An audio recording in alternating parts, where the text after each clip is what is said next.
গাজীপুরের কালিয়াকৈরের শফিপুরে বাংলাদেশ আনসার ও ভিডিবি একাডেমিতে কৃতী খেলোয়াড়দের সংবর্ধনা দেওয়া হয়েছে। একই সাথে জমকালো আয়োজনে শুরু হয়েছে নবম জাতীয় পুরুষ বেসবল চ্যাম্পিয়নশিপ 2026।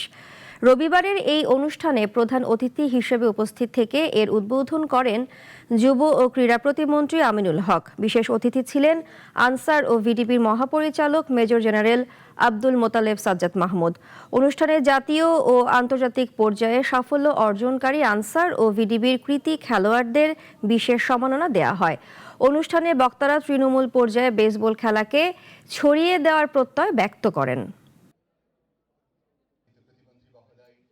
আমরা আরো 200 জন ক্রীড়াবিদকে, জাতীয় ক্রীড়াবিদ যারা বাংলাদেশকে বর্তমানে রিপ্রেজেন্ট করছে, সর্বমোট 500 জন ক্রীড়াবিদকে কিন্তু আমরা ক্রীড়া ভাতার আওতায় এনে পেশাগত স্বীকৃতি বাবদ ক্রীড়া ভাতা প্রদান করব ইনশাআল্লাহ। তো আমরা আশা করি যে এই যে পেশাগত যে স্বীকৃতি আমরা সরকার প্রদান করেছে, এবং আমার মনে হয় যে তৃণমূল থেকে এখনই কিন্তু নক করছে অনেক খেলোয়াড়দেরকে যে না, আমরাও সেই ক্রীড়া ভাতার আওতায় অন্তর্ভুক্ত হতে চাই।